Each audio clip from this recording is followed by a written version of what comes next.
అందరికీ నమస్తే. గణేష్ నిమజ్జనం. గణేష్ నిమజ్జనంలో జరిగిన కొన్ని పరిణామాలు, ఆడ వినిపించిన పాటలు, లేకపోతే రేవంత్ రెడ్డి గారి ఆకస్మిక పర్యటన, అక్కడ అక్కడ కూడా జరిగిన కొన్ని పరిణామాలు. ఇక ఇవన్నీ చూస్తే ఇది దేనికి సంకేతం? ఇది మూడ్ ఆఫ్ ద తెలంగాణనా? ఇక్కడ కావాలని పెట్టించుకున్న సాంగ్స్ అయితే లేవు. కావాలని ఎవరు పెట్టించుకోలేదు సాంగ్స్. వాళ్ళు అక్కడ ఉన్న గణేష్ ఉత్సవ సమితికి సంబంధించిన వాళ్ళు, గణేష్ తెచ్చేవాళ్ళు, ఆ యువకులు, యూత్ వాళ్ళు వీళ్ళు పెట్టుకున్న పాటలే అవి. ఒక్క హైదరాబాద్లోనే కాదు, ఒక ట్యాంక్ బండ్ దగ్గర మాత్రమే కాదు, చాలా జిల్లాలలో, చాలా ఊర్లలో, చాలా ఏరియాలో కేసీఆర్కి సంబంధించిన 2-3 పాటలు అలరించినాయి మొత్తం. రేవంత్ రెడ్డి వాళ్ళు ఒక దగ్గర బలవంతంగా పెట్టించుకున్నారు పాట. ఎంబడే బంద్ చేయించారు వాళ్ళు ఉత్సవ సమితిలో, బంద్ చేయి అని. అసలు దీన్ని ఏ విధంగా చూడాలి? దీన్ని జనం మనసులో ఏముందో ఈ నిమజ్జనం రూపంలో బయటపడిందా? అసలు ఏం చెప్పుకోవాలి దీని గురించి? మనం అన్ని అంశాలు మాట్లాడదాం. మా వీడియోలు మొత్తం మీకు ఏదో చెప్పాలనే ఉద్దేశంతోనే, మీకు ఏదో కొత్తది చెప్పుదామనే ఉద్దేశంతోనే. కాబట్టి ఈ ఛానల్ సబ్స్క్రైబ్ చేస్తే మనం బలోపేతమవుతాం, మనం బలంగా వార్తలు వినిపించే అవకాశం వస్తుంది. కాబట్టి సబ్స్క్రైబ్ చేసుకోండి. సబ్స్క్రైబ్ చేయని వాళ్ళు వీడియో షేర్ కూడా చేయండి. ఇక మీకు ఒక్కొక్క వీడియో గురించి చెప్పాలంటే కష్టం, కానీ ముందు రేవంత్ రెడ్డి సడన్ విజిట్ గురించి స్టార్ట్ చేద్దాం. రేవంత్ రెడ్డి గారు ముఖ్యమంత్రి, మున్సిపల్ శాఖ మంత్రి, ఇక విద్యాశాఖ మంత్రి, హోం మంత్రి అన్నీ ఉన్నాయి. ఆయన సడన్ విజిట్ చేసిండు, ట్యాంక్ బండ్కి వచ్చేసిండు సడన్గా. దాన్ని రేవంత్ రెడ్డి సోషల్ మీడియా అంతా కూడా సామాన్యులాగా వచ్చిండు. ఒక సామాన్యులాగా ఒక ముఖ్యమంత్రి వచ్చేసి అక్కడ పరిస్థితులను గమనించిండు. అసలు ఇట్లాంటి ముఖ్యమంత్రి కావాలి కదా అని చెప్పి ఒక ప్రచారం స్టార్ట్ చేసిండ్రు. గత ప్రభుత్వాలలో ముఖ్యమంత్రులు లేకపోవచ్చు, కానీ హోమ్ మినిస్టర్ నాయన నరసింహారెడ్డి, ఆ తర్వాత హోమ్ మినిస్టర్ మహమూద్ అలీ వాళ్ళు కూడా వచ్చిర్రు. కాకపోతే వాళ్ళు కింద తిరగలే, వాళ్ళు పైన ఎక్కి మొత్తం పర్యవేక్షణ చేసినారు. హుస్సేన్ సాగర్ చుట్టూ ఇట్లా ఉంది పరిస్థితులు, ఏంది ఏం కథ, అంత ఏర్పాట్లు కరెక్ట్ అయ్యా లేవా అని. మన ముఖ్యమంత్రి ఏం చేసినంటే పిఆర్ స్టంట్ కదా, పబ్లిసిటీ స్టంట్ కావాలి మనకు. మనం ఉత్తగా చేస్తే లాభం లేదు, పబ్లిసిటీ స్టంట్ కావాలి. కాబట్టి ఒక 4 కార్లు వేసుకొని వచ్చేసిండ్రు. తెలుగు తల్లి ఫ్లైఓవర్, అక్కడ ఖైరదాబాద్ ఫ్లైఓవర్ నుంచి వచ్చిండ్రు. ఖైరదాబాద్ ఫ్లైఓవర్ నుంచి వచ్చేసిండ్రు. అప్పటికే జనం అంతా కంట్రోల్ చేసిండ్రు. అక్కడ అక్కడ కంట్రోల్ చేస్తే రేవంత్ రెడ్డి దిగి చూడండి, ఒక వీడియో నేను మీకు చూపిస్తున్నా చూడండి. ఆయన వచ్చిండు, తర్వాత పోయి జనాలను పలకరించినట్టుగా, కలిసినట్టుగా, ఏదో ఒక చెప్పాలనుకున్నట్టుగా ఆయన కూడా అవన్నీ చూసిండు. కాకపోతే ఆయన వచ్చే టైం కూడా అక్కడ ఒక పాట వినిపిస్తుంది. ఆ పాట మీకు బ్యాక్గ్రౌండ్ వినిపించిందా? మళ్ళీ ఒకసారి వినండి.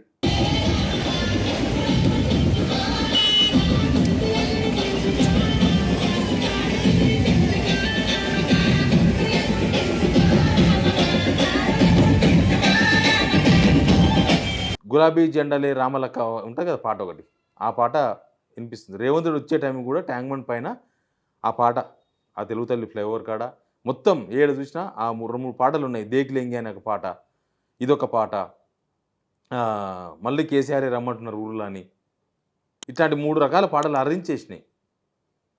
అసలు రేవంత్ రెడ్డి రావడం తప్ప అంటే తప్పేం కాదు, కానీ ఆడ పని ముందే పర్యవేక్షించాలి కదా, ముందు పర్యవేక్షించాలి, ముందు రివ్యూ చేయాలి. అది పని కోసం చేసినట్లు, ఇదేమో పబ్లిసిటీకి చేసినట్టుగా అనిపిస్తుంది ఓపెన్గా.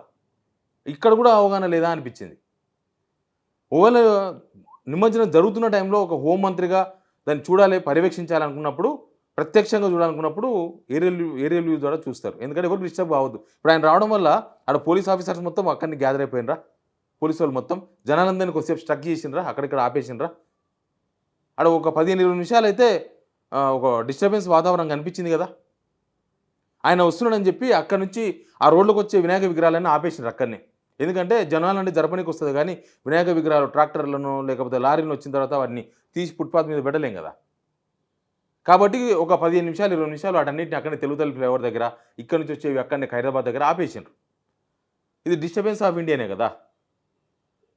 ముందే రివ్యూ చేసుకోవాలి, ముందే చూసుకోవాలి ఏమవుతుంది అనేది. ఎప్పటికప్పుడు కమాండ్ కంట్రోల్ పొద్దుగాలేస్తే కమాండ్ కంట్రోల్ రూమ్లో ఉంటారు, ఆడ మొత్తం సీసీటీవీలో పర్యవేక్షణ ఉంటుంది, అవన్నీ చూసుకోవచ్చు. కానీ ఆయన వచ్చిండు. సరే, అంతకన్నా ముందే రేవంత్ రెడ్డి వాళ్ళ బిడ్డ వచ్చింది ఖైరదాబాద్ గణేష్ దగ్గరికి. ఆడ చూడాలి ప్రోటోకాల్, జనాలందరినీ లైన్లలో కిక్కిరిసిపోయిన లైన్లు. ఒక పక్క రేవంత్ రెడ్డి మనవాడు, రేవంత్ రెడ్డి బిడ్డ ఖైరదాబాద్ గణేష్. ఆ వీడియో కూడా చూడండి, స్క్రీన్ మీద ఉంది.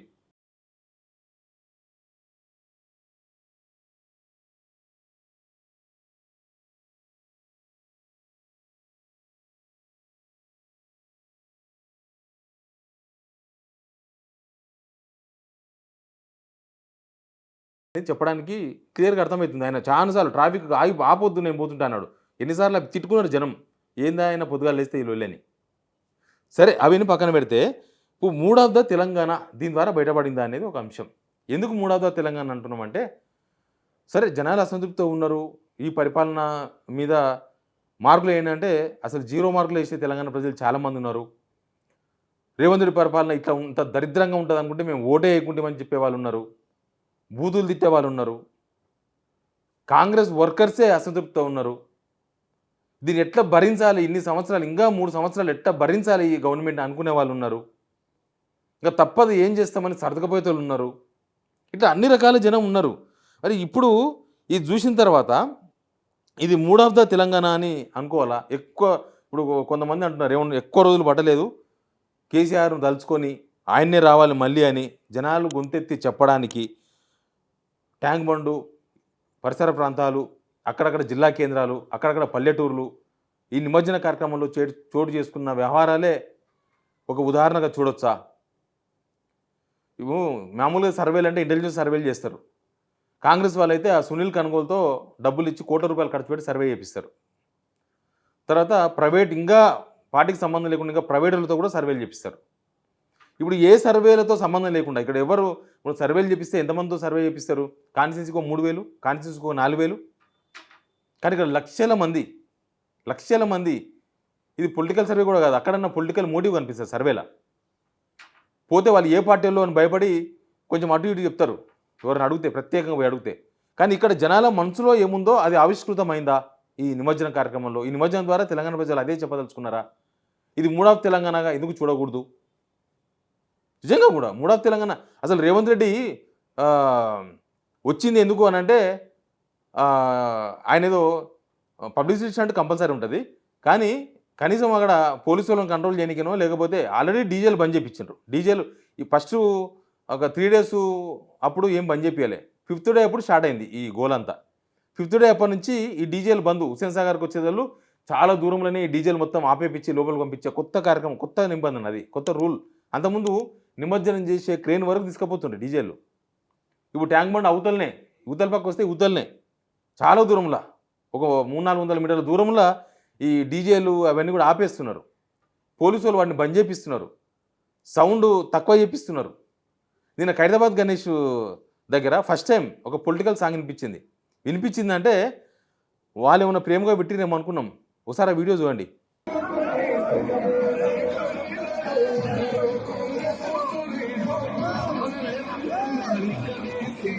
అదే 3 జెండాల పాట. పాపం ఎవరో బలవంతంగా పెట్టించిర్రు. పెట్టియగానే ఈ గణేష్ ఉత్సవ సమితులు ఉన్నారు కదా, ఖైరతాబాద్ గణేష్ నిర్వాహకులు, వాళ్ళు ఆపండి అని ఆపేపించిండ్రు. ఇక్కడ కేసీఆర్ పాటలు, బీఆర్ఎస్ పాటలేమో వాళ్ళందరికి వాళ్ళు పెడుతున్నారు. పోలీసు వాళ్ళు బంద్ చేయమంటే బంద్ చేస్తలేరు. అది డిఫరెంట్. ఇక్కడ పల్లెటూర్లలో కూడా ఆ పాటలు అవే పాటలు.